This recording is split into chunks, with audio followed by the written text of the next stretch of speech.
Hello, everyone. Hi, my name is Yasmin Hlele. I work in Al Qattan Foundation.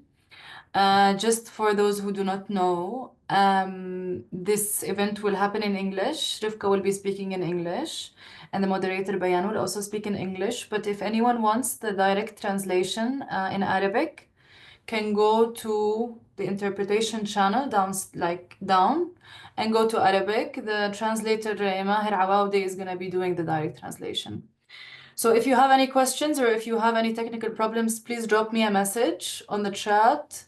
And yeah, we are good to go. So welcome and thank you all for joining us today. This event is part of the public program accompanying the exhibition I Shall Carve the Sun's Words, which is currently on view at the Qattan Foundation in Ramallah. It's curated by Reem Shadid and Bakriya Saeb. The exhibition brings together artists and cultural practitioners committed to confronting the crisis of reading history in the present without hesitation or compromise, in their words.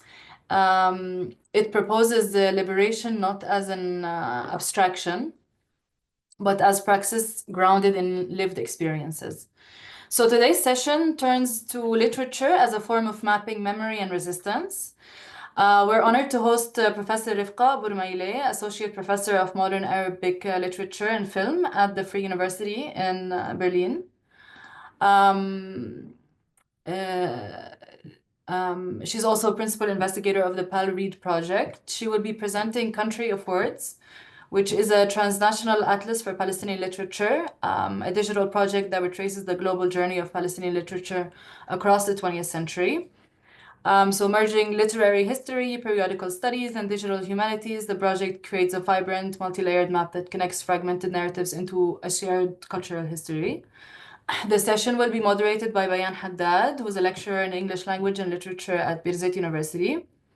Her research explores manifestations of communal pain, collective memory, in both Palestinian and Irish creative production. So thank you, and Rifqa, you can start. Thank you very much, Yasmin, and thank you to everyone who's here today. Thank you to the Qattan Foundation for hosting me as part of their public programming, and to the co-curators, Bakriya and Reem, and to, of course, the moderator, Bayan, with whom I will have a conversation later on. So let me start by sharing my screen.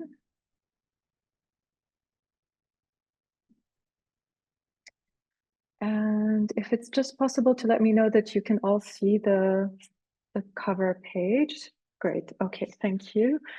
And I'll just have to find a way to minimize. Oh, second.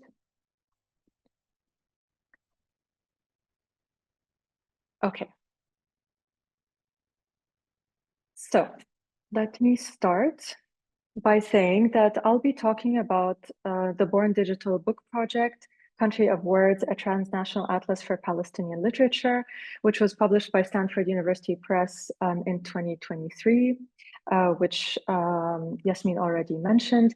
The book tackles the unconventional condition of Palestinian literature as a national literature without a nation state. It retraces and remaps the global story of Palestinian literature in the 20th century, focusing mainly on Arabic language sources to create a digitally networked and multi-locational literary history.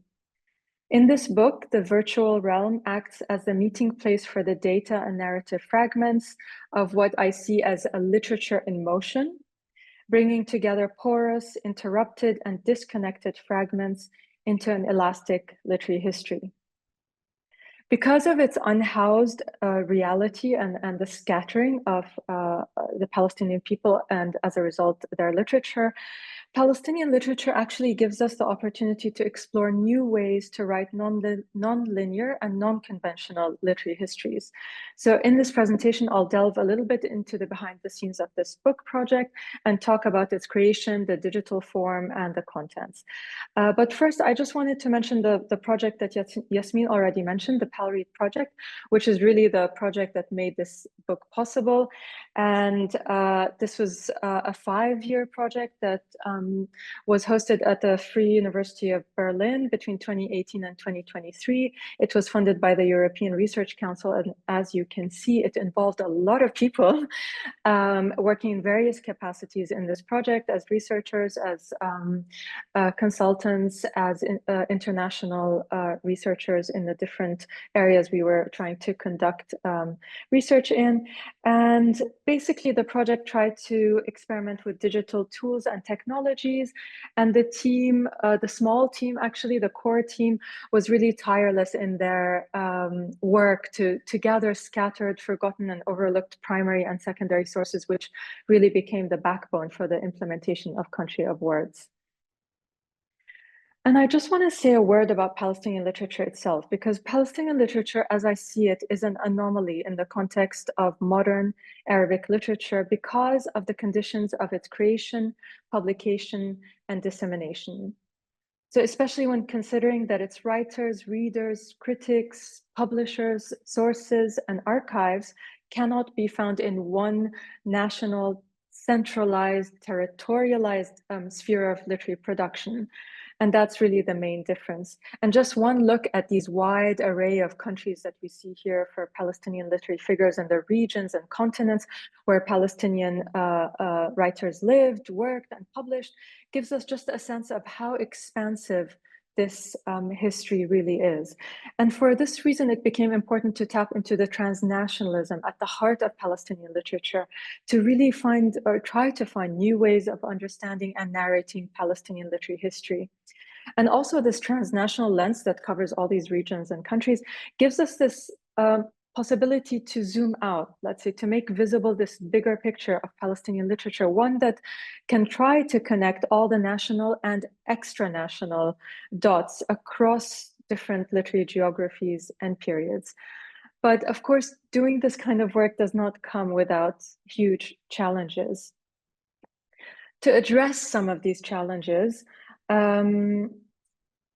we use the tools and technologies of digital humanities, which played a crucial role, especially when we saw that conventional approaches fall short of capturing this history of Palestinian literature.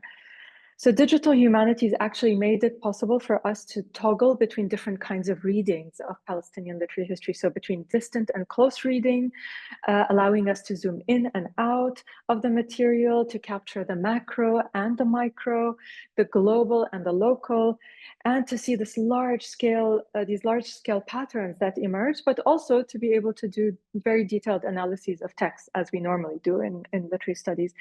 And it allows us also to do something normally we can't do in literary studies, which is combine qualitative and quantitative analysis of the data that was gathered. So one of the main outputs of this project was the creation of a kind of a database that was curated specifically for this project. And the idea was to connect all these data fragments that we were gathering. What we needed was actually something called a relational database. So we can create relations between the data entities that we were entering, but also a multilingual and bidirectional one, because we ended up having to deal with multiple different languages. And of course, Arabic script and Latin script are different types of scripts, so right to left and left to right. So we needed to be able to adjust for these kinds of different scripts as well.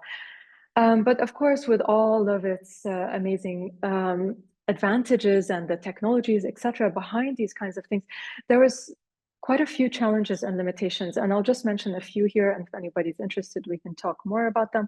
But mainly this issue of right to left languages like Arabic created havoc in this kind of database. Things kept getting inverted in the wrong order, etc. So that was an issue to do with the use of Arabic language in digital humanities tools and technologies, which are really created for Latin-based languages.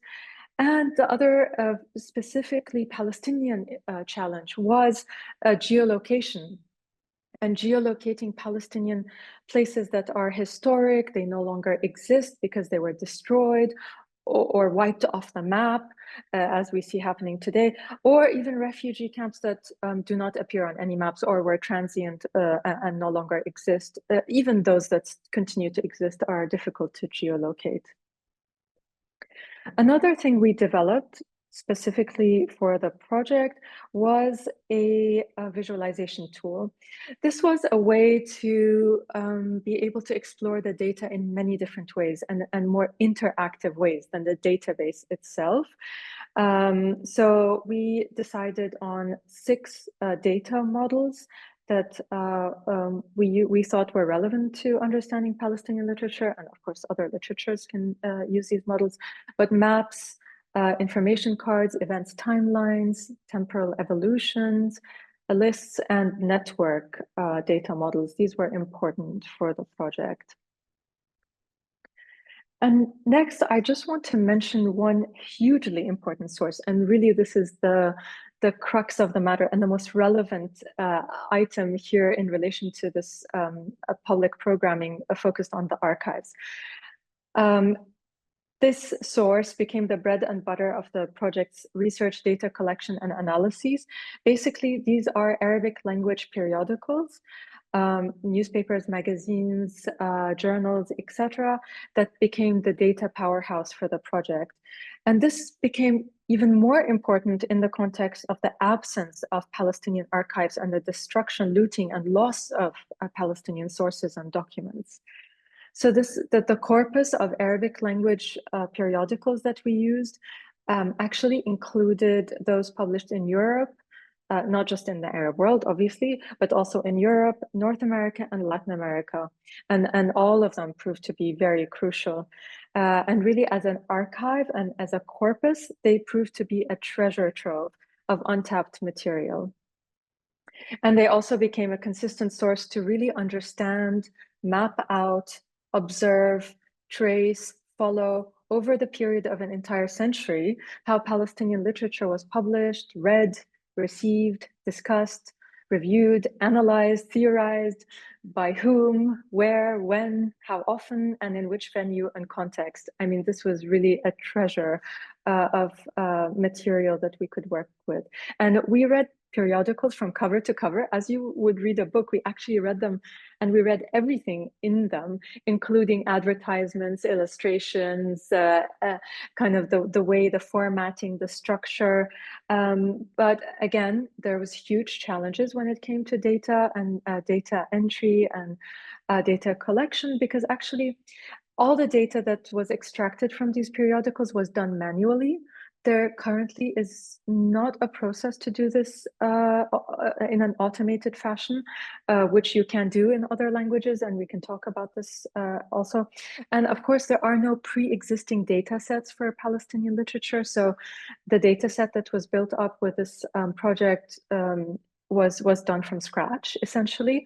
And as you can imagine, you know, having heard how manual this process is, actually, even though the project was digital, this is very time consuming and very labor intensive process.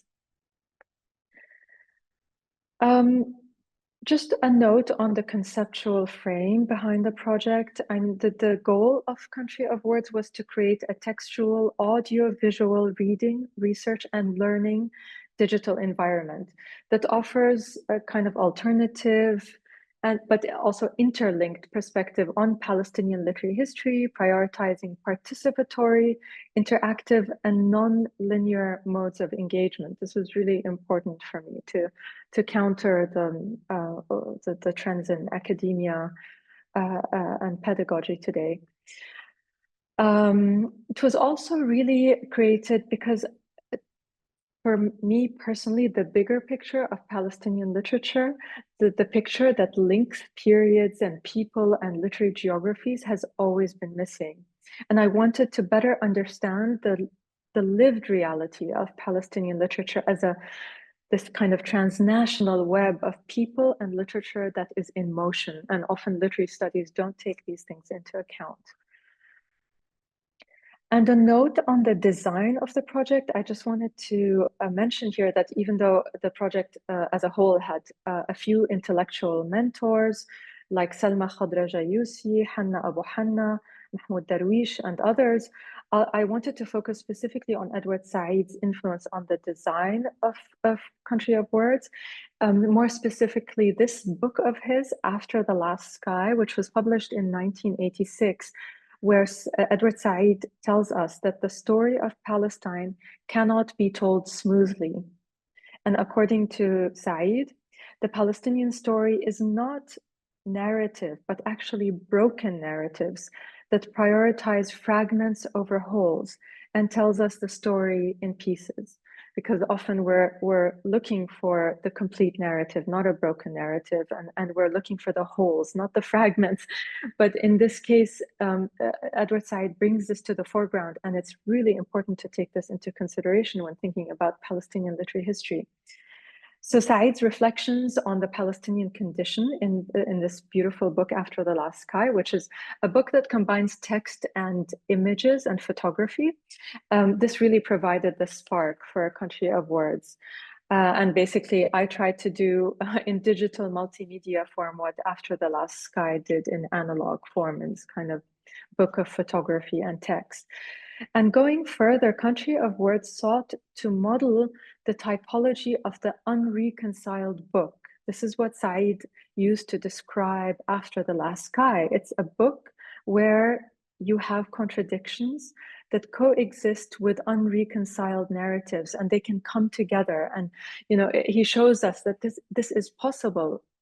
We can have these narratives that are unreconciled, fragmented, incomplete, etc., that can come together to form what he calls a counterpoint.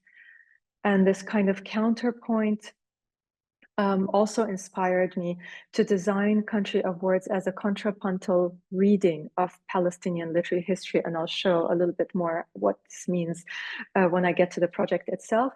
So basically, in the spirit, the digital interface is designed to provide multiple entry points to the project and different scalable perspectives, but mainly it tries to capture continuities and links across this history of broken narratives, of fragments, of loss, destruction, and unreconciled stories.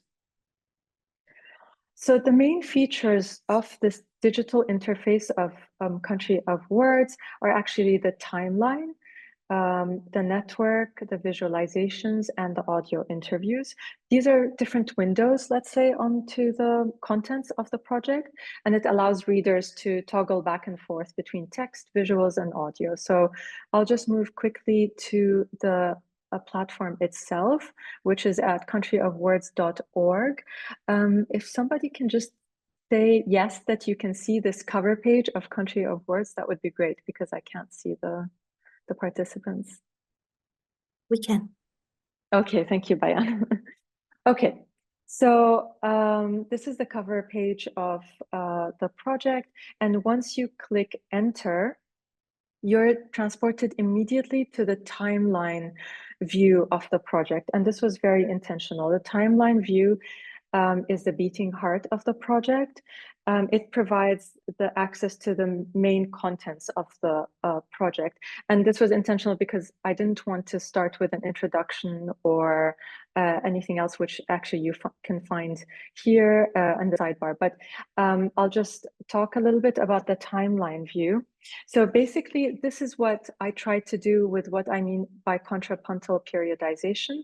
So these periods that are overlapping highlight these kind of parallel histories of Palestinian literature, what I saw as the point-counterpoint of Palestinian literary history, which allows us to read together the national and the exilic and the inside and the outside. Really, these periods try to show that there's repetitive cycles of diaspora and occupation. So each of the periods will either have the title diaspora or occupation. And this is just to highlight that actually Palestinian literature was never free from colonial forms of subjugation and control. So what's important also about this timeline view is the early periods that are included here, which are not often included in Palestinian literary histories, mainly this period of the Mahjar, the migration to Latin America, and the period of the British occupation, the British colonial rule. So this is kind of the additional added value, let's say, of this period, a periodization at least of this project. So basically we have 7 periods, as you can see here. One way to access the periods is by clicking on these bars here, and it will take you to the specific period where you can click on read and enter the period. Another way to do this would be to scroll down, and you will notice as you scroll down, the locations on the map will start to change depending on the period and where the main locations of Palestinian literary production were. So this is another view. So this is, these are the 2 ways you can access the different periods. And I'll just click on this first period of the Mahjar just to show you the contents of the periods, and mainly to tell you how I tried to link periods to each other. So you will notice that in the contents of these chapters or periods, there are highlighted items. And I'll go to a specific section here where we have a lot of highlighted items. And basically highlighted items are people in blue, and themes are in red, and periodicals, magazines, newspapers, etc., are in green. The idea is that these highlighted items are the items that create continuity across different periods and across different geographies. That's why they were selected to be highlighted. So it's really to create a sense of continuity despite a history of ruptures between and across periods. And maybe I'll just click on, so you can click on these highlighted items. I'll click on Khalil Baidas here. So when you click on one of these highlighted items, you'll get a short biography or short description. And then you'll also see which other periods or chapters does this person also appear in or is relevant to. And you'll see Khalil Baidas, who's known as the father of the Palestinian short story, who's actually quite forgotten now. Nobody really writes about him anymore. He's quite important because he really appears in the majority of the periods of Palestinian literary history.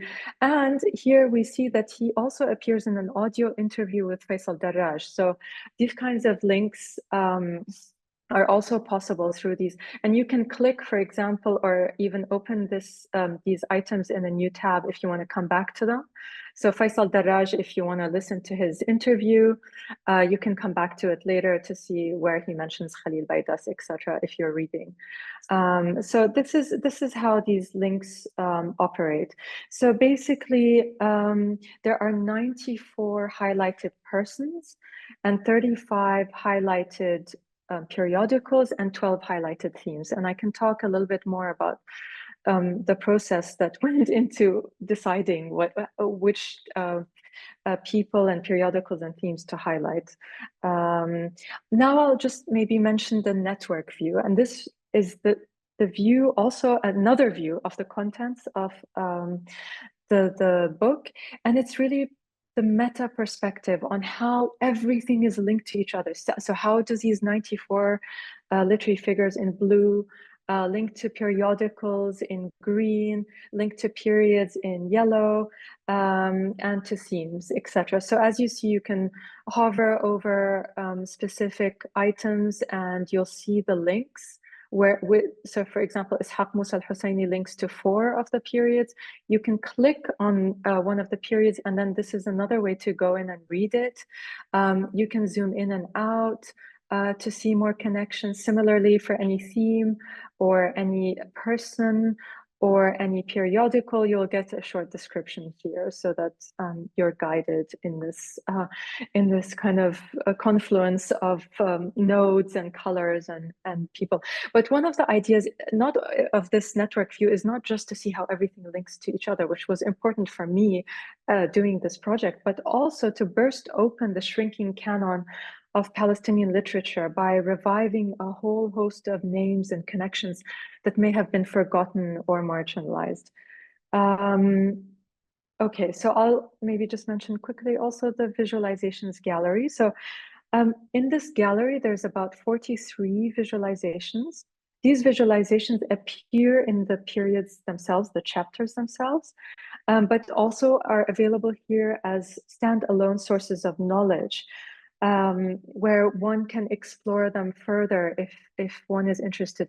The idea behind this is that actually the data that was gathered for the project far exceeded what I could write about and include in the text of the project. So this is, people who are exploring this site can find a lot more data in here that they could use potentially for their own projects or research that I just couldn't cover in this project. So visualizations are interactive. You can have time sliders here to focus on periods. Let's say you're interested in this point here where there was a spike in numbers. Here we're looking at article contributions to different periodicals in different countries. You can also have access to more metadata by clicking on some of the links and nodes and etc., where you get more metadata here, which was wherever it was available, it's included. So you'll get more information about these articles, where they were published, which years, which journals.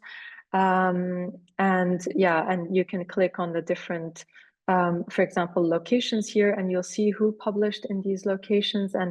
And when there is more information, you'll get more information about these people, where they were born, etc.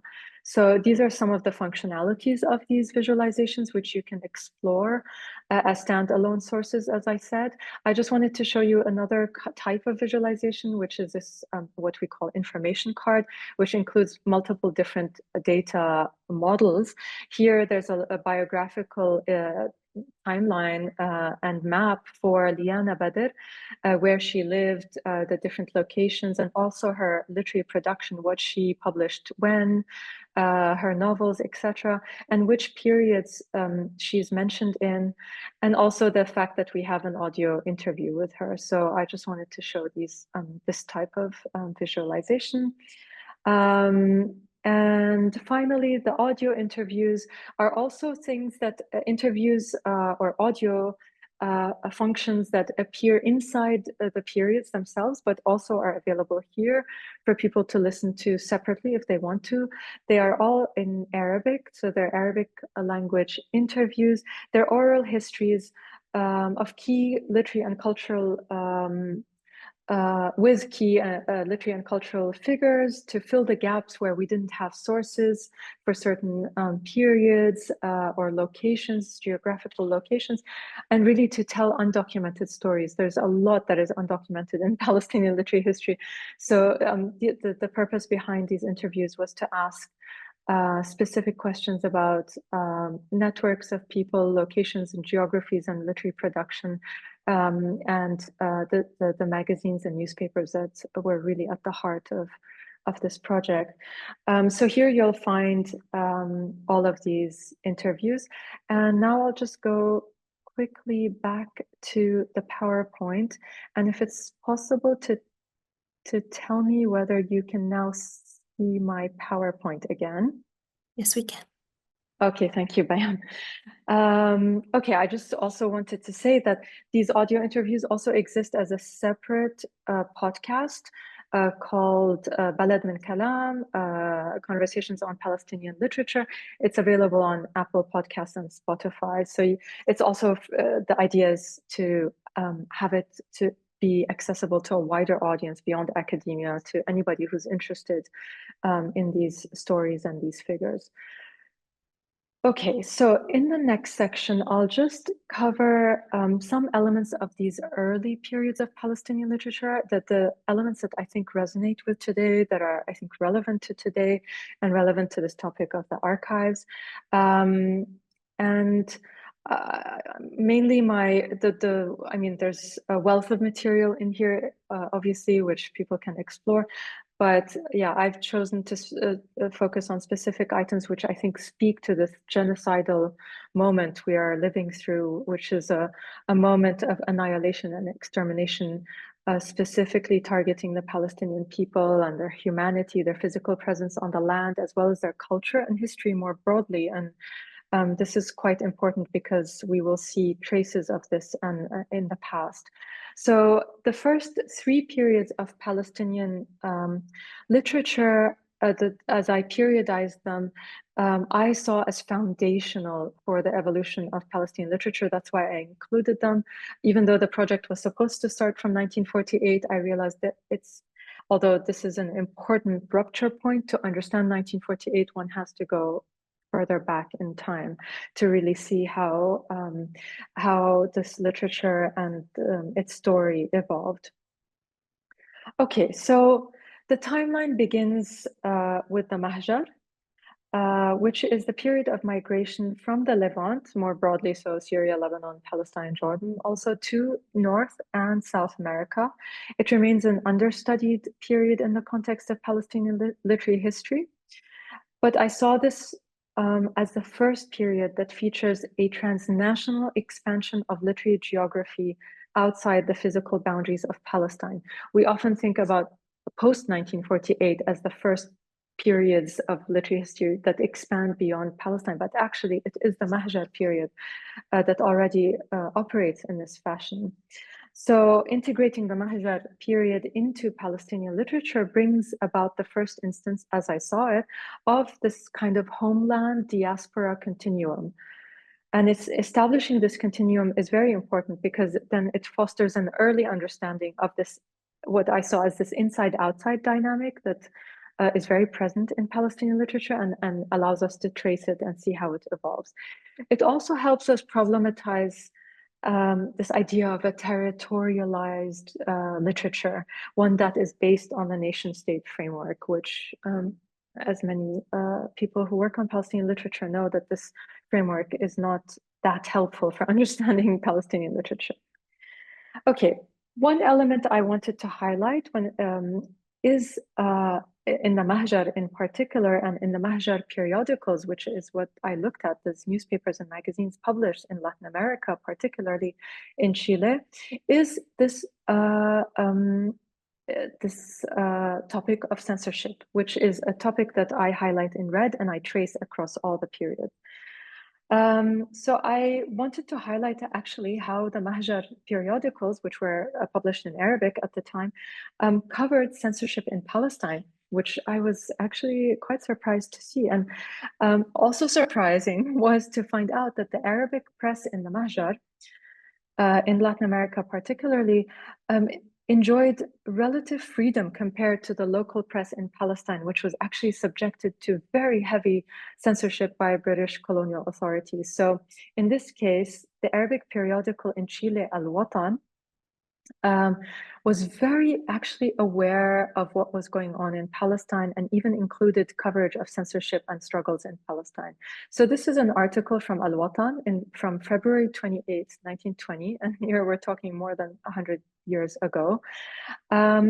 This article states basically that Palestinian periodicals have water in their mouths to describe their inability to publish and cover news of the revolts and turmoil that were going on in this particular year in 1920, specifically an uprising called the Nabi Musa uprising, which again, we forget about and we don't see as part of the series of revolutions and revolts in Palestine.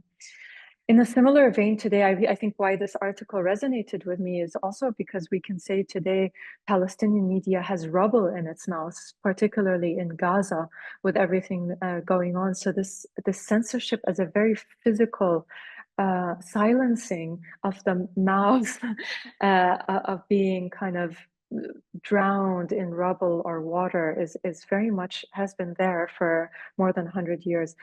And in a later issue of Al-Watan, actually,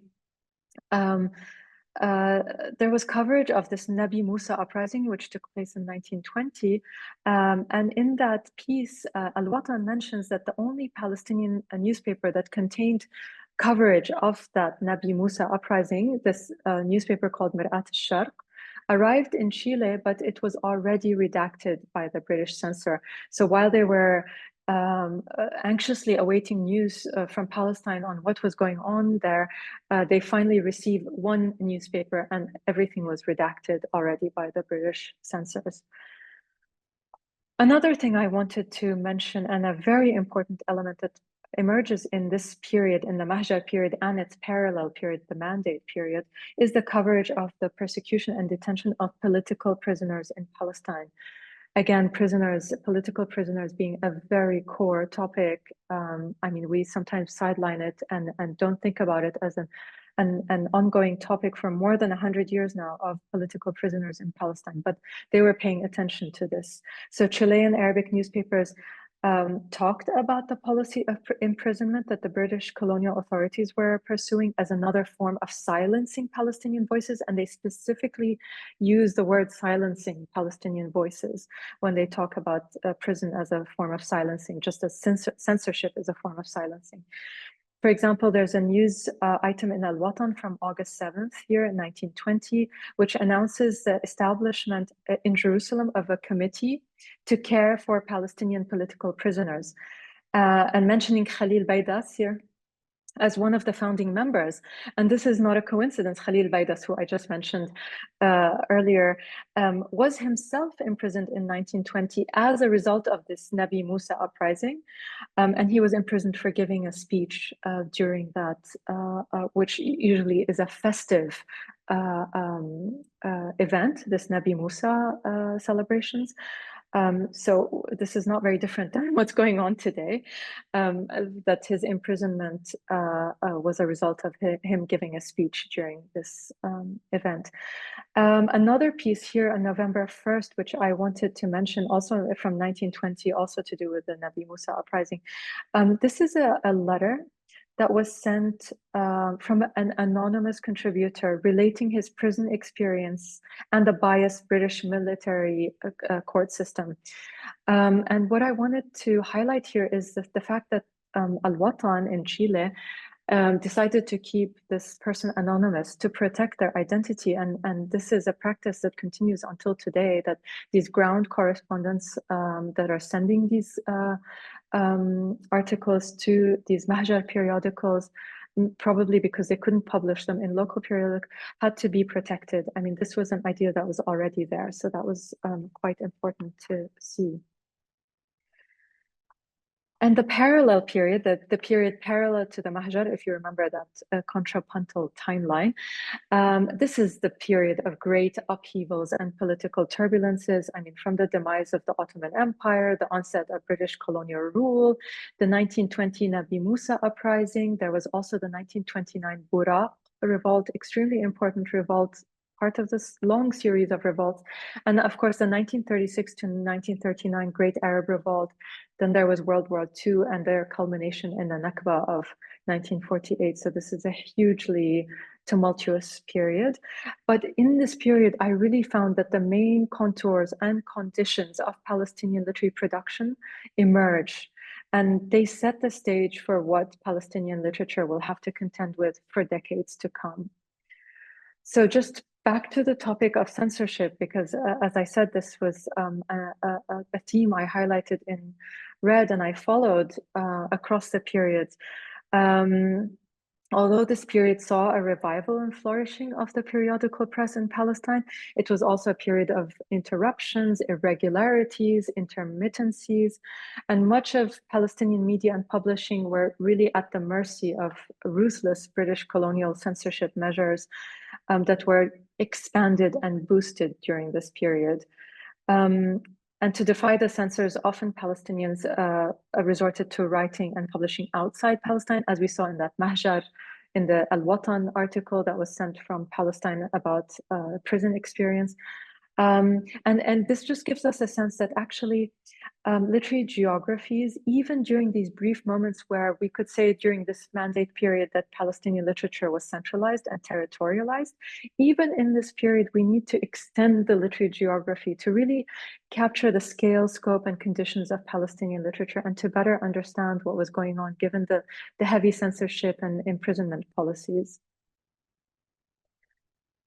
And in this period, prison establishes itself as a literary geography. One would think of other periods, maybe the Intifada or later periods, but actually it is really here that this literary geography of prison is established and will unfortunately grow to become disturbingly prevalent in Palestinian literary history. Many years later, actually, Ilyas Pouri, in a special issue of the مجلة الدراسات الفلسطينية, which is the Institute of Palestine Studies Arabic language magazine, he referred to this prison geography as فلسطين تحت فلسطين, Palestine under Palestine, or Palestine underneath Palestine. And Abdurrahim al-Sheikh would also call it the sixth geography, الجغرافية السادسة. So this is also a geography we have to take into consideration. And we know also from today how important prison and political prisoners and administrative detention and that whole system of imprisonment and silencing is. So, of course, this period of the British mandates witnessed massive incarcerations, imprisonments, house arrests, persecutions, forced exiles, and even banishment. Everything you can think of happened in this period. And this was a systematic effort to decimate the Palestinian leadership, both political and cultural. And this was not a random policy. And of course, it's no surprise that resistance of Palestinian writers, poets, journalists, editors, and teachers in this period will give rise to several different phenomena that we will encounter in later periods, mainly the idea and the concept of resistance literature, which we know today from Ghassan Kanafani, but I was able to trace the seeds of this resistance literature to this period. So here in this period, you have the rise of what I saw as resistance poets, as poet prisoners, as fidai poets. They all come out of this period. They all have their foundations in this period, and specifically through figures of early resistance, such as Abu Salma, Abdul Karim al-Karmi, Abdul Rahim Mahmoud, and Ibrahim Tuqan, who are actually who I see as those who are the seeds of resistance.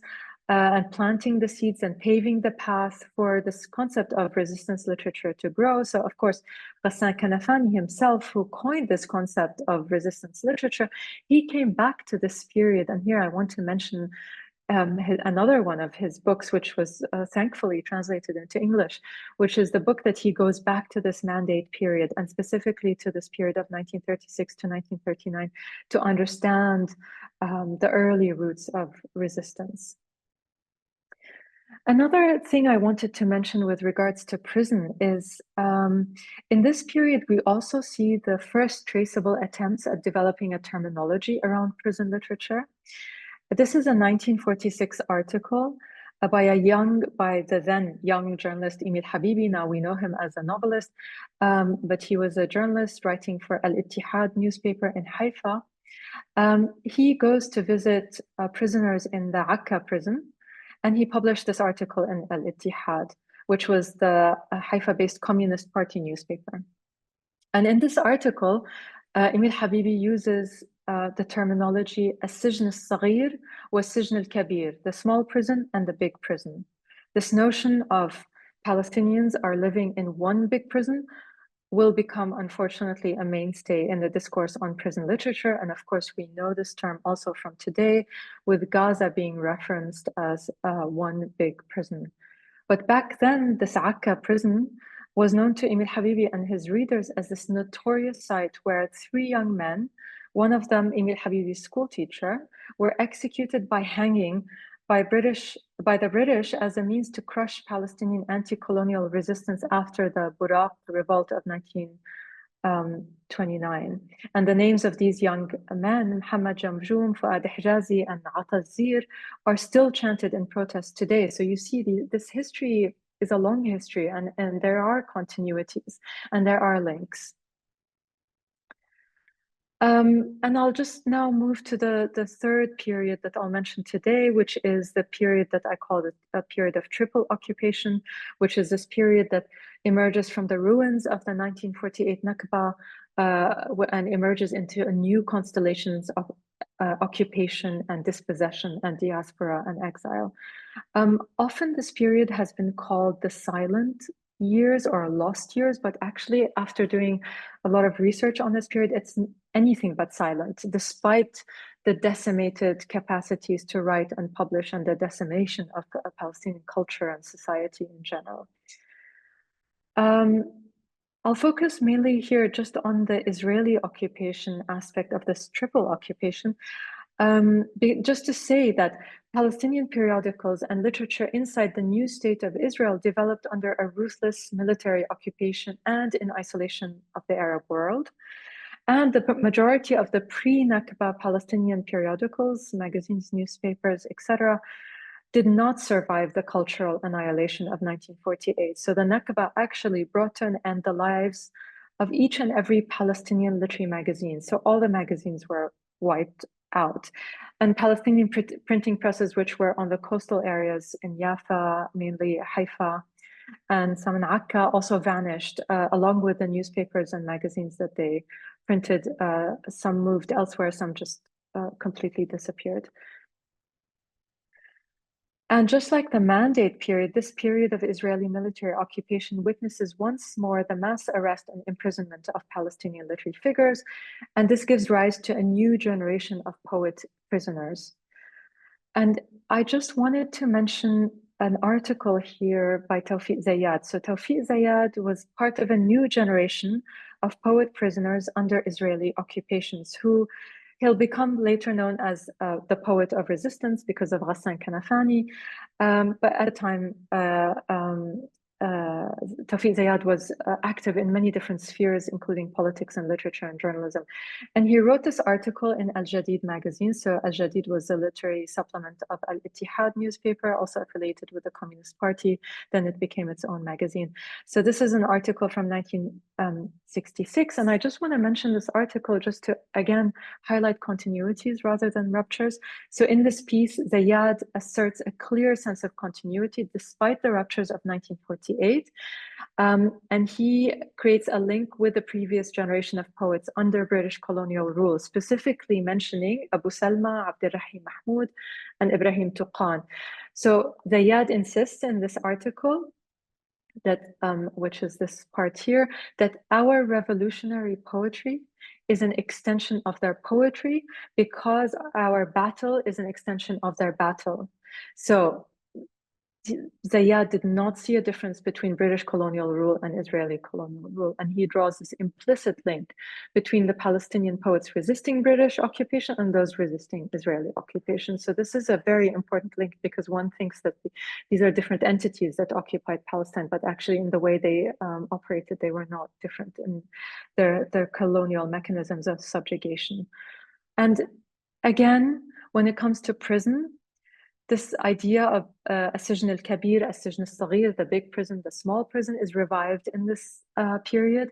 It's this is the very first issue of Al Ittihad newspaper after the Nakba in November 1948, where they ran an article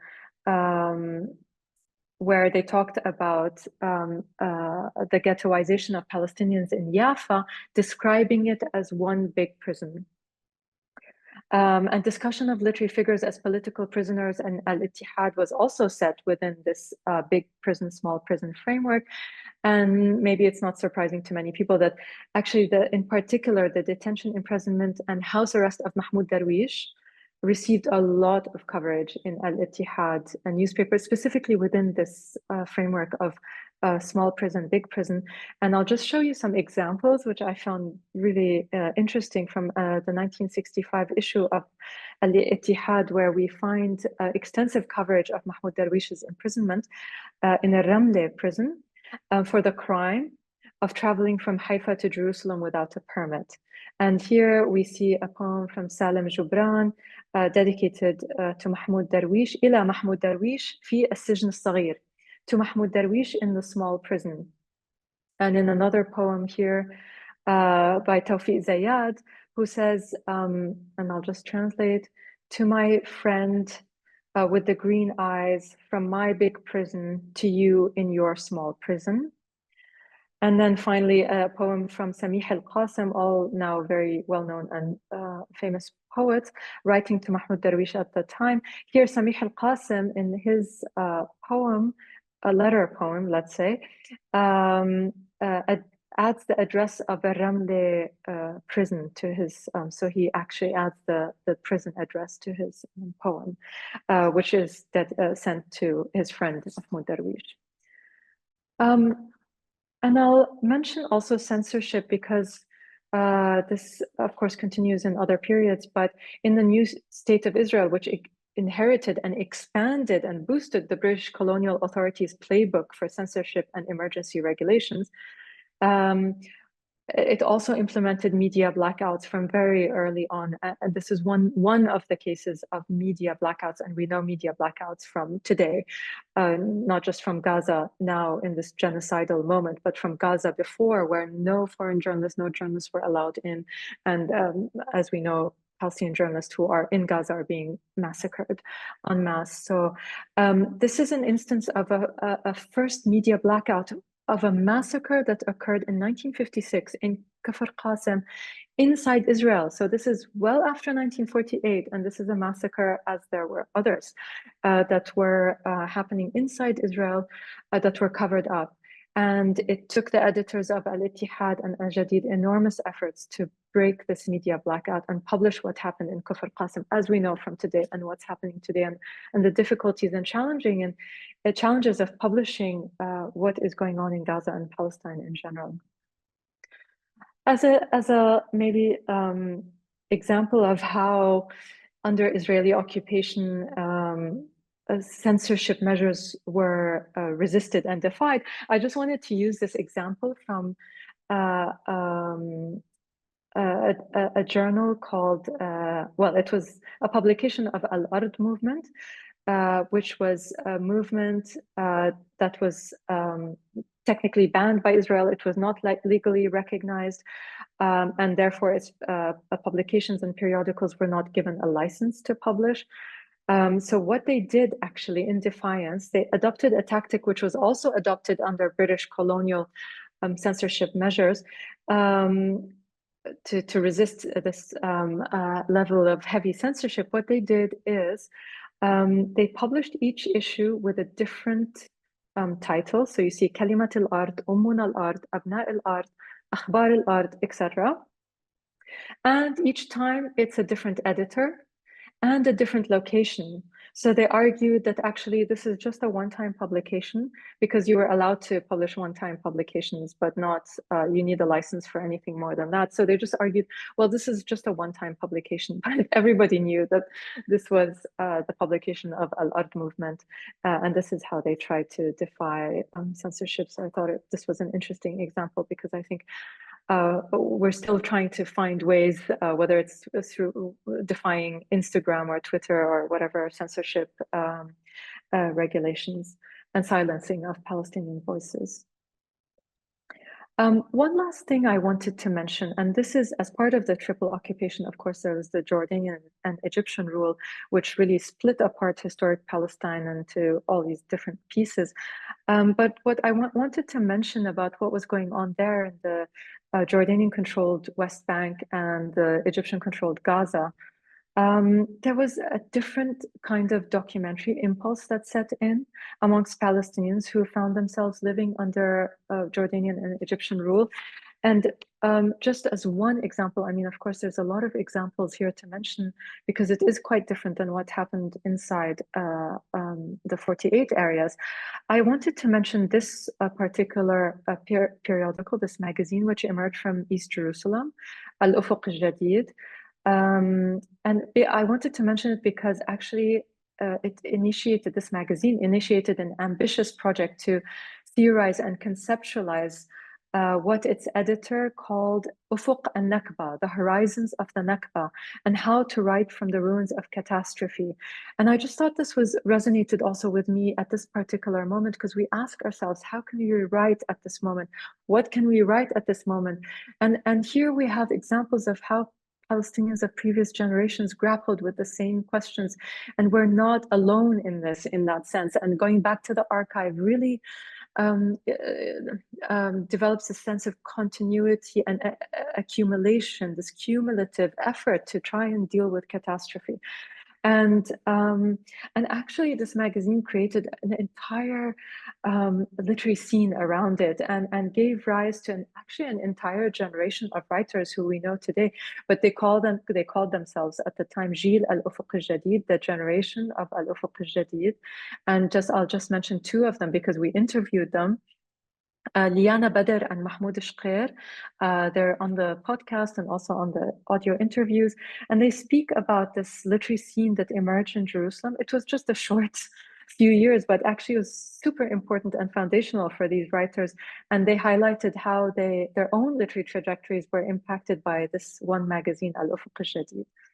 So I will end these insights into the contents of the book here. Of course, there's many other periods. I'll just mention the other periods here, but I just wanted to give insights from these early periods to maybe just show some examples that the things that we are challenged with today, from censorship to imprisonment to genocide to massacres to everything that's being experienced, has been there in our history. And digging through the archives, one really finds examples of how previous generations try to deal with tragedy and catastrophe of this nature and this level. So just to recap, these are the two early overlapping parallel periods, the period of the Mahjar and the British occupation, and I try to create links between these two periods.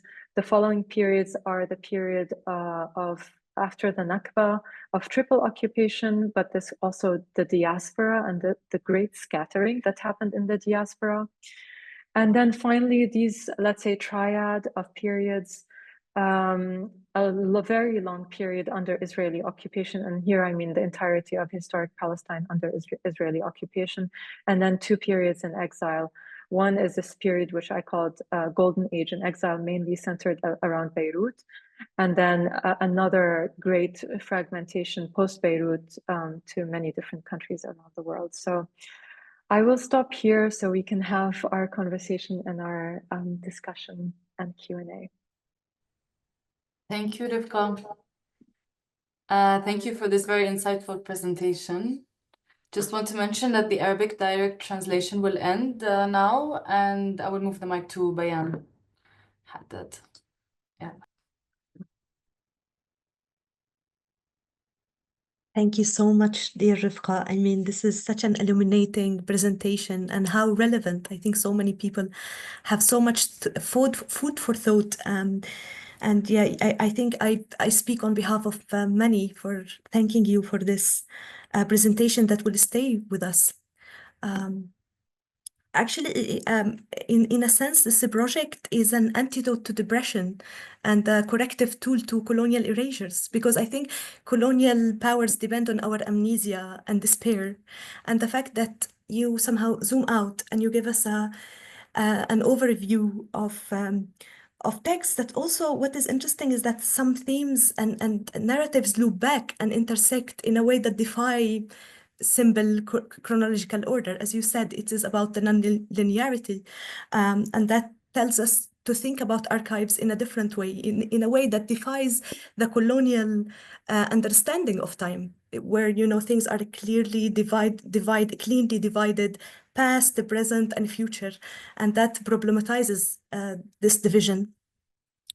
It's also because there is this, whenever we are in a state of a crisis, we tend to think only of the present and to feel alone or isolated, as if we have nothing to lean back on, as if we're starting from scratch every time. And this is not the case when you go back, as you have just showed us when we're looking at the questions, what is the purpose of writing? How can we write about this rupture in the case of the Nakba? And now there are questions about how do we find the right literary form, and how do we find even any sense of faith in language? And if there is a faith in language, what is the appropriate literary form through which we can express our experiences? I think to that effect, Adania Shibli was suggesting something called narrative stutterings, where yes, it is expected that we don't present a fully clean narrative.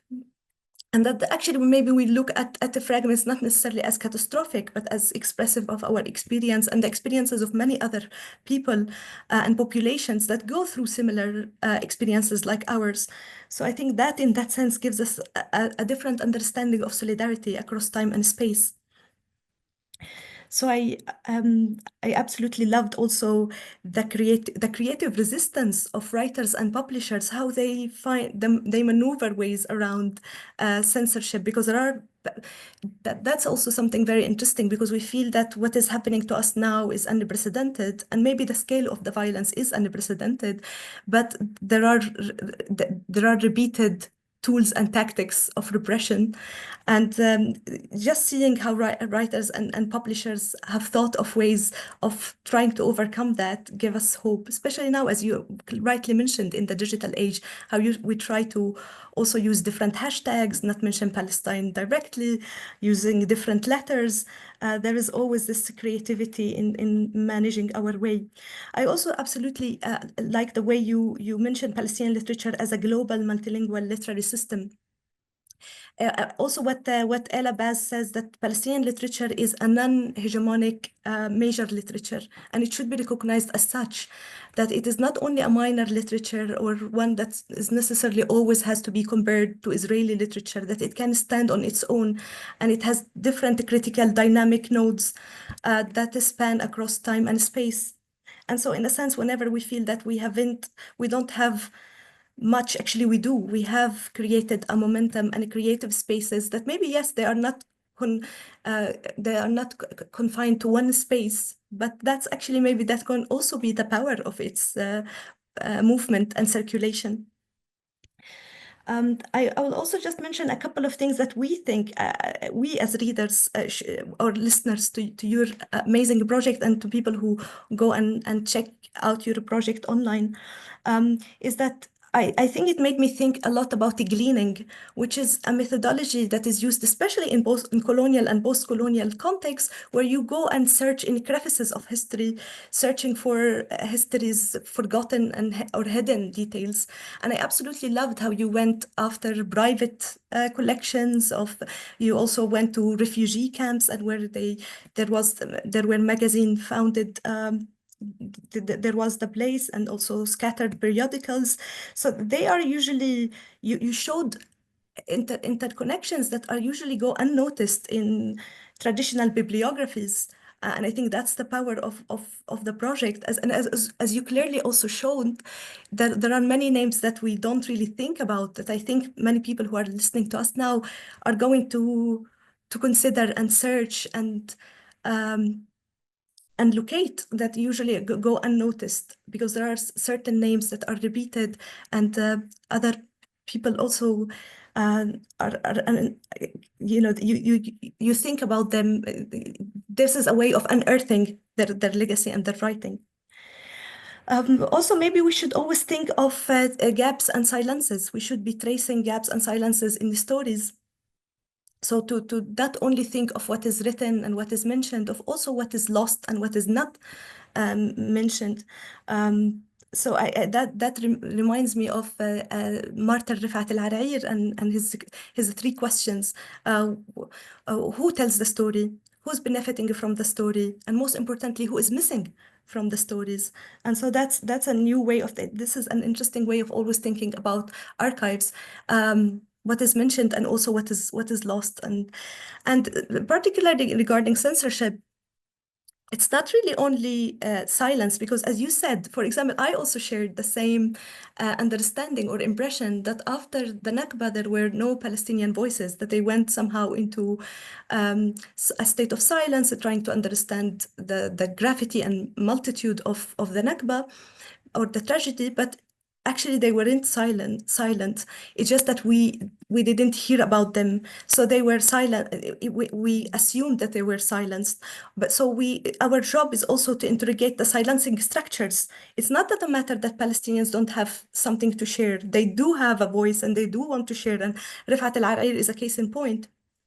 He did have a lot to say, but he was silenced, like as in silencing can here mean death or imprisonment, as you said. Yes, there are attempts to also publish from prison, but also, of course, there are many limitations. And to that effect, I'll just mention Wissam al-Rafidi, The Trinity of Fundamentals, and this novel, how it came to be published through all creative ways of people, you know, even sometimes attempting to eat pieces of paper in order to retrieve them. Like, it's a very creative and genuine way of trying to make that voice heard, and yeah, trying to maneuver the authorities.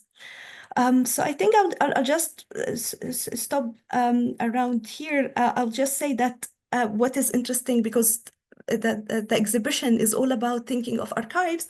So archives are important not only to preserve what was, but actually to illuminate the ongoing dialogue that continues to shape Palestinian creativity and solidarity, and also challenges that you rightly mentioned across time and space. And I think you have given us so much material to think about and to link to our current to our current condition. And this is why I think I will open the space to people who would like to ask questions. And then towards the end, if I have any space, I'll ask a question of mine. So if anyone would like to ask a question, please leave them in the chat box, or you can go ahead and ask immediately. Maybe I'll just say thank you so much, Bayan, for these amazing remarks and comments. I took a lot of notes because it's always nice to hear somebody reflect, because I'm so into it and you can see it from a different angle. So this is really, really very insightful and thoughtful. Thank you very much for that. I just wanted to say that. Let's see. Yeah. Well, let's see if anyone has any questions.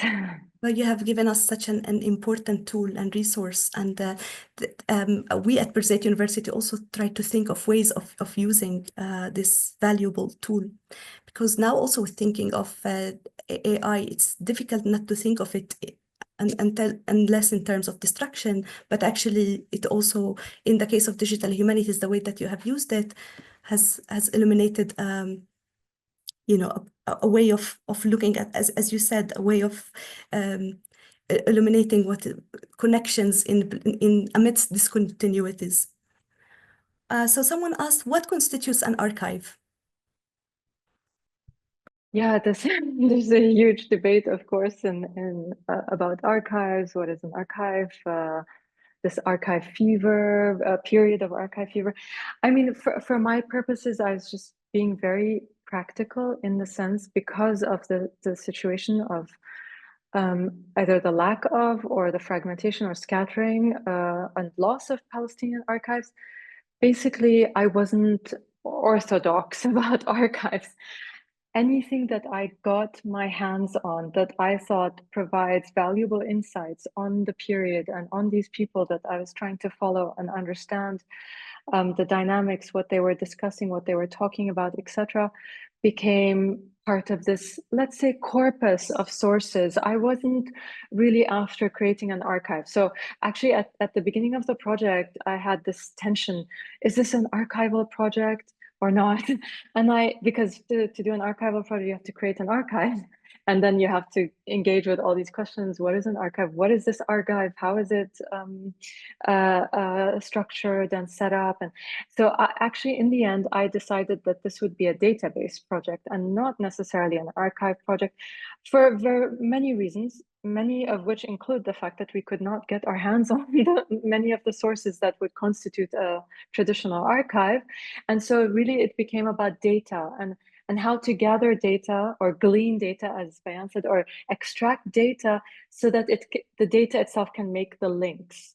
And also, especially in the situations where we could not find the original document. So why data became important is that, for example, I could read about a book that was published but has been lost. So apparently there was a book by, I think, Khalil Baidas about Adab al-Sujun, prison literature, written very early on. I mean, I'm not sure if this is accurate, but this is an example. But this book was lost and nobody can find it. But you could read reviews of this book, and you could read what other people said about it, or debates around it, or mentions of it in the newspapers and magazines. And this can be extracted as data. And this data allows me to make the links. So it was actually the links, I couldn't do them through the archival process, let's say, of this physical material thing of archiving. Even if they were digital documents, etc., because in many cases we couldn't find the documents and we had to be creative. As Beyaan was saying, this kind of creative resistance. I mean, the people that are not creative are the colonial subjugators, but the people who are creative are the people who are trying to resist. So always looking in the crevices, looking in documents that you wouldn't even think would be relevant. I had to get out of my shell of literature to really look at other sources from other disciplines. I looked at travelogues, memoirs, diaries, notes, theater programs, anything I could find to get an idea of. So the mission was no longer to create an archive, because actually this ended up being, or me realizing this would be actually a national institutional project. It's not a project for a 5-year project that will end. And so I wanted to do what's realistic. And then I started to think of it more of as a database project. And it's through the data that we could make these links, even when the sources were absent. So this was why data became important. Well, thank you so much for this extensive answer. I would go to the other question by Ala Hlihel. Archive helps to build the narrative, but do you think it helps really in showing the truth, especially for us as Palestinians? Ahlan Ala, thank you for the question. Yeah, of course, archives help build the narrative for the victors, let's say, those who write their own histories. But our job becomes much more difficult because we still have to access these colonial archives, the archives of the victors, where they already have the official narratives, etc., in place, and we're trying to poke holes or find these kind of gaps and silences and try to fill them. So archives are not enough, especially state archives, colonial archives, archives of empire, archives of political movements, etc. And so unfortunately, we do have to use these archives, but we have to use them with caution, and then try to fill the gaps and silences with our own sources, which, I mean, include oral history, that's why I included the audio interviews as part of oral history, oral literary history, at least for things that are not documented. So there's an extra job for us who are doing research on Palestine or Palestinian literature to go the extra mile, try to be creative, try to look elsewhere, try to keep digging, keep trying to find answers, and not settle for these kind of institutional archives. I mean, and the archives, we don't have a national archive. We have scattered institutional archives, but even those institutional archives need to be questioned also. And put into context. So it becomes a harder job, and it's a lot more work, but that it has to be done.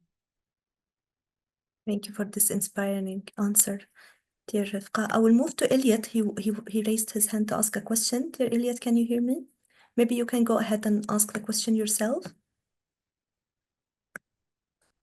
Okay, thanks. Yeah, can you hear me? Yes, we can. Okay, good. Sorry, it's slightly kind of noisy here, but thanks so much for this talk. It was so great. I was just wondering if you could say more about how the kind of specific genres of resistance literature affect the politics of the resistance.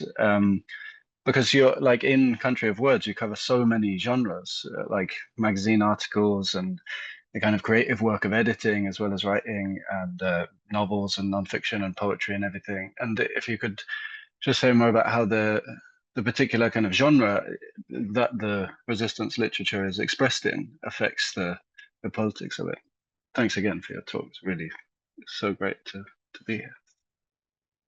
Thanks, Elliot. Yeah, I mean, this this is a big question because resistance literature obviously dominates Palestinian literature, and anybody who studies Palestinian literature will encounter this concept straight away. Resistance literature, also the way Ghassan Kanafani wrote about it was based primarily in the genre of poetry, in terms of, you know, resistance poetry, essentially. He called it resistance literature. But most of the examples he included were poets, except for one, who was Emil Habibi, who Ghassan Kanafani didn't know at the time. He included him as Abu Salam, which was the name that Emil Habibi was known. And he included a short story, and he considered this to be a narrative of resistance. But resistance literature, I focus on it in terms of the debates around it and how it evolved and was discussed, and the ideas that underpin resistance. And resistance existed in all spheres, as we saw with censorship and imprisonment and etc., and how to be creative about publishing and journalism. But mainly it was circulated, these poems of the early resistance poets like Ibrahim Tuqan, published in the newspapers. Ibrahim Tuqan, by the way, during his lifetime did not publish a single book of poetry. All his poetry was published in newspapers, and that's why this archive, this corpus of sources of newspapers and magazines, becomes important to trace this concept of resistance to its early days. And the other thing which we don't see in the printed media, and this is where the oral aspect comes in, is that these poems were memorized. So people would read them in the newspapers, then they would memorize them and recite them all over the place, you know, for a very long time, even after that period ended, etc. So there was the oral tradition of resistance literature as well. So that's maybe a different genre. But because in this project, I don't actually do any analyses of literary genres or literary works themselves. So I don't analyze novels or poems or etc. I'm more interested in the debate, in the cultural life, in the discussions, and how things evolve, how these concepts evolve, how people talked about them, how they reviewed books, how they talked about certain authors or writers and the different locations they were. So this was mainly my interest, and I didn't do analyses of genres specific to resistance literature, but I tried to look for resistance wherever it existed as they talked about it as resistance. So yeah, so in that sense, I focus mainly on newspaper articles, and where poems or etc. appear in newspapers and journals or magazines, that's when I included them in the project. Thank you so much, dear Rifqa. There is Hanka had to leave, but she said, I do thank you for the opportunity to listen and to know. I'm a writer from Poland, and I shall undoubtedly use your work. I wish you more than best. I have to leave now. I'll go back to Francesca, because she did ask a question. Another question. If there is time, how can the concept of the archive shape our reading of the Palestinian literature? I think it tied to your answer the first time. But maybe you can comment one more thing about it. I think the work that I did made it very clear to me, and for those of us in literary studies, we don't use archives, we don't do archival work, and it just made it so clear that this is essential. I mean, it's not possible to write this kind of history without archival work. And here I'm saying archive in the big sense that I explained, not necessarily just the institutional archives and the conventional archive, but any document or source that can be accessed and that data can be extracted from becomes part of this archive to narrate this history. So this, I think, it's really important. I think this was not something I expected starting this work.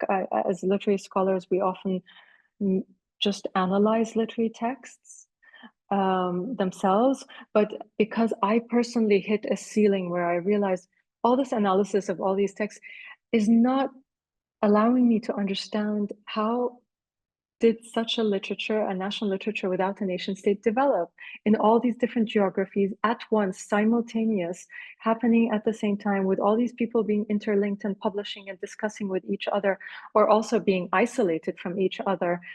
How to understand that? Because, you know, we often say that there's like, you know, that the limited canon of Palestinian literature of these authors we all know, Ghassan Kanafani, Emil Habibi, Mahmoud Darwish, etc. Each one lived in a different location. Jabra Ibrahim Jabra, who lived in Baghdad in Iraq. These people, I mean, how do these come together as a canon of Palestinian literature without actually contextualizing each one of them and doing the research for each one of these locations, understanding the cultural literary life in these places, what was being discussed in Haifa versus Baghdad, versus, you know, so I think this kind of archival work and using here periodicals as the main source.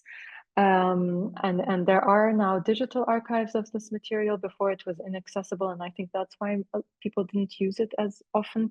I think now it's more accessible and more people will be using the periodicals as an archive. It's really a treasure trove. I can't say this enough. There's just so much material in there that one can work with.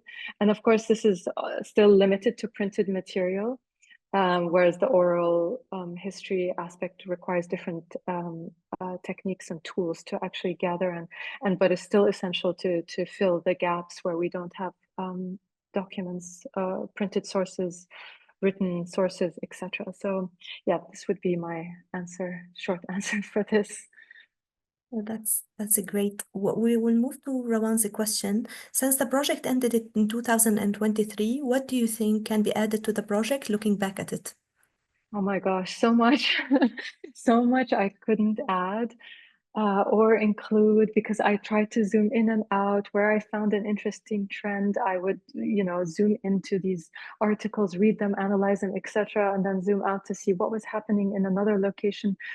How did they connect? So there's a lot of this kind of detective work going on, trying to make links and connections. I don't know if you, often in the movies, we see these boards where they have pins and things connecting, pins and dots and rubber bands, and I don't know what they use, but this was like what was going on in my mind. And so there was a lot that I came across that I couldn't write about. So this project, as it is, and the requirements of the publishers, is a static project, even though it's digital, etc. I cannot add to it. So I tried to make it as coherent as possible. It's full of gaps, full of fragments, full of silences. And I had to come to terms with that. That's why Edward Said's book, this kind of irreconcilable structure, made me feel okay. It's okay to write a book like this. It's still missing. It's not encyclopedic. There's still a lot more to do. There's a lot more to dig into. So my plan is to go back to this project, because this project is actually my research plan for the next 20 years. I'm going to come back to specific areas where, for me, were very interesting, but I couldn't delve deeper into them. And I want to kind of, let's say, hone in and focus on that and try to gather the sources, do the extra work for the archival work and oral history work, or whatever it takes, to really get a sense of these important moments that for me were important. Other people can find other important moments or people or periodicals that they want to dig in. There's so much I really wanted to do, but I had to continuously limit myself and stop myself and say, I'm trying to write this map, this atlas of Palestinian literature. So let me try and document as much as I can, so I can even come back to it later and try and pick at pieces that I thought were interesting, but I couldn't delve into more. Thank you for this great answer.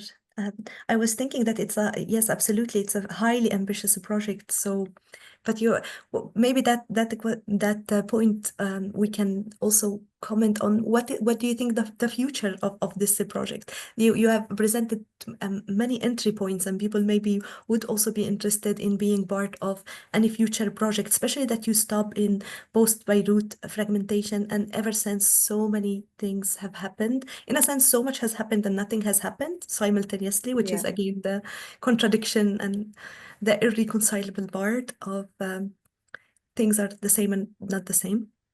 So what are your plans for the future regarding this project?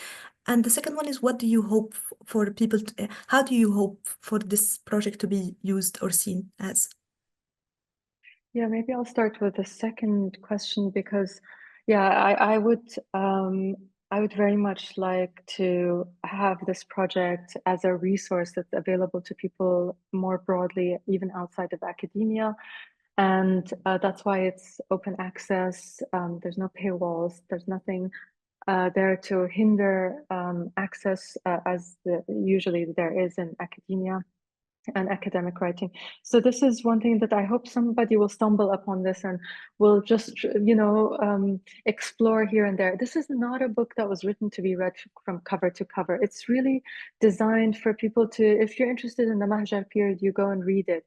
And then maybe if you see links with other periods that you want to pursue, you can pursue through the highlighted items, or, opening the other period and searching to see Khalil Baidas, for example, how is it that he appears in this other period? So yeah, in this kind of exploratory way, and you can get deeper and deeper and deeper. And this is the idea, that you can uncover more and more layers if you want to. And also through the visualizations, because the visualizations have more data than I could cover, as I said. So, but it's there, and I wanted it to be there and accessible for people to explore this data and try to make new links and find new things that I couldn't even do in the context of this time-limited project. So this is one thing, this exploration, this learning, and going through a journey of your own through this book. Coming back to it repeated is not something that you have to sit down and read, because also reading online is not that easy. But so the idea is to just come back to it at different periods and explore, find points of interest, dig deeper, look for, start looking for. So for researchers, I mean, in my field and in literary studies, and I would love for people to take on anything that they find interesting and would like to dig deeper into. I mean, there's so much work to be done. I think it will take years and so many people to do this work. So yeah, I would encourage people to really pursue the things that they find interesting, and go back to sources, find new sources, write about it, etc. So this is for researchers and scholars. I would love to use, I didn't use it so much yet for teaching, but I would like to use this tool for teaching. And I'm actually developing a pedagogical tool to go along with it, like a course. There's a project called the Palestinian Revolution, which is a project by Karma Nabilsi at Oxford University. And what's nice about this project, and what inspired me, actually it was one of my inspirations for doing this project, is that it has a teaching component, and it has an entire course that one can use the tool to teach this material. And there's a wealth of material in there too. So I was trying to think along the same lines, but to develop a digital teaching tool was going to be quite complicated, and I didn't have time. But now I'm developing it. I've contracted 2 excellent researchers to help me with developing a teaching tool so that I can teach an entire course using this book. And I wanted it, we talked about this, and I specifically wanted to be creative, interactive, and non-conventional as a course. So not your conventional university course.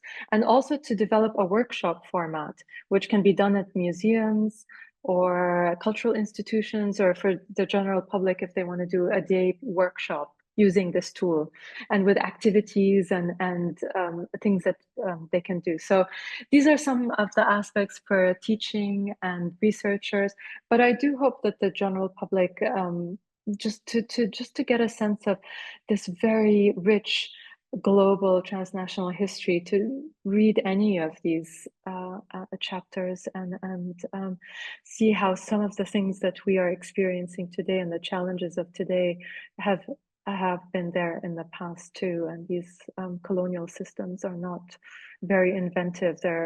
They repeat the same modes of subjugation. So yeah, I think these are just some ideas for use. Fantastic. And I think we will also think about them in our own circles. And what's beautiful is that, yes, you're not actually limiting it only to academic institutions. You don't use jargon, and it's available to anyone who's interested in literature. There is a question by Rawan. Is there a potential of lengthening the project to 2000, beyond 2000, maybe the year? And after, I think it would be really interesting as readers, especially that Arabic digitizing literature rarely looks at later periods where literature has changed in the way of its relation with the printed. So, okay, Rawan hit on an important point. It was a very conscious decision to stop at 1994, mainly pre-Oslo. This was a very intentional decision because, as you say, Rawan, it actually, the whole relationship with media, technology, printing, etc., changes.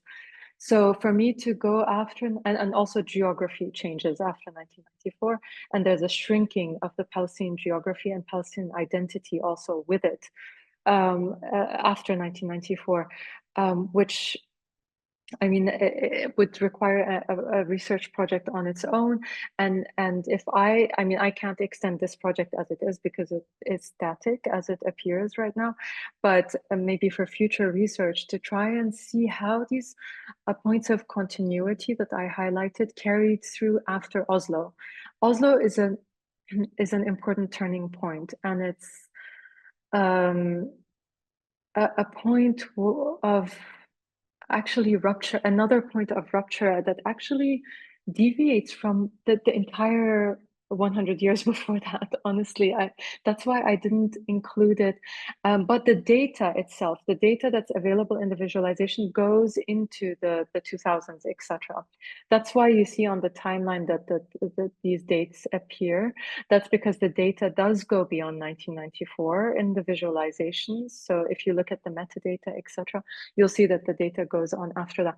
But what was important for me is, from an archival perspective and this kind of work that I was doing with newspapers and magazines, they were the constant across these periods. So if this was a scientific experiment and you need a constant, so the constant was the periodicals, the printed press, Sa'ahfir, right? The importance, and by the way, the Union of Palestinian Writers was always the Union of Palestinian Writers and Journalists. They were not separate. And this relationship between journalism and literature was always very strong until after 1994. All of these things changed. So I didn't have this constant after 1994. So I decided not to include that. These are very important periods that need to be studied. But actually they're very different. The shrinking geographies, the shrinking identity, the nation building exercise, institution building exercises. I mean, some similarities with previous attempts, but also quite different. And also the move to digital media. I mean, we started to track in the database, etc., all the digital magazines and all of that, but I decided not to go there because this really just involves so many different questions of technology, media, etc., and social media that I didn't want to get into. So I tried to save myself by stopping at 1994. Yeah, I mean, I don't. Yes, I just to add, Rawan, maybe you can check post-millennial Palestine literature, memory, and resistance, because it does speak about post-Oslo and the need for a different language, and the fact that we no longer look at the past only. We also have a precarious present, and this idea of also Gil Hegborg, that we are in an extended present where the past is never over, and there is a need also to address the present moment whilst also rethinking about the past and imagining alternative futures. So, and there is also a different need to rethink about myths and historical references because of the given moment. It could also be considered also post-Sumud moment, where there is an understanding of the futility and a little bit of yeah, some moment of despair. I think we can end maybe on this note where I think people now we are witnessing genocide. I think we all oscillate between these multi-temporalities where we think of the past was at the same time especially people in Gaza having to deal with such a difficult present. And sometimes, yes, sometimes you do hope to think about a future of liberation. And there are moments when you go to the other extreme, when there is non-futureness, when we think, you know, maybe we will not make it, maybe we'll be annihilated. So it's a spectrum, and as you said, it's a moment of contradictions, not only in real life, but of course it gets represented in literature, and you represent that perfectly in your work, dear Rifqah. So I would like to deeply thank you for joining us. It has been an absolute pleasure listening to you, and we have learned so much. I think I speak on behalf of everyone who is joining us, that it has been fascinating. Thank you so much for all the time and effort you have put into this inspiring project, and we look forward to chatting with you again, hopefully in better circumstances. Yes, thank you. And in Palestine, hopefully. Thank you so much, Bayan, for all your thoughtful remarks and comments, and to everyone here, and for your really wonderful questions that make me think about the project in different ways each time. And thank you, Yasmin and Qattan Foundation, for organizing this. This is a super important topic. And yeah, I look forward to see how this will carry on and what will come out of this archive as catalyst. We're absolutely delighted to have you. Thank you for everyone for making that possible. Thank you for all the attendees. You have made that more special. And see you soon. Thank you. Ma salama. Thank you, Rifqah. Thank you, Bayan. Thank you, Bakriya. Also, Bakriya is here with us. Thank you, Bakriya.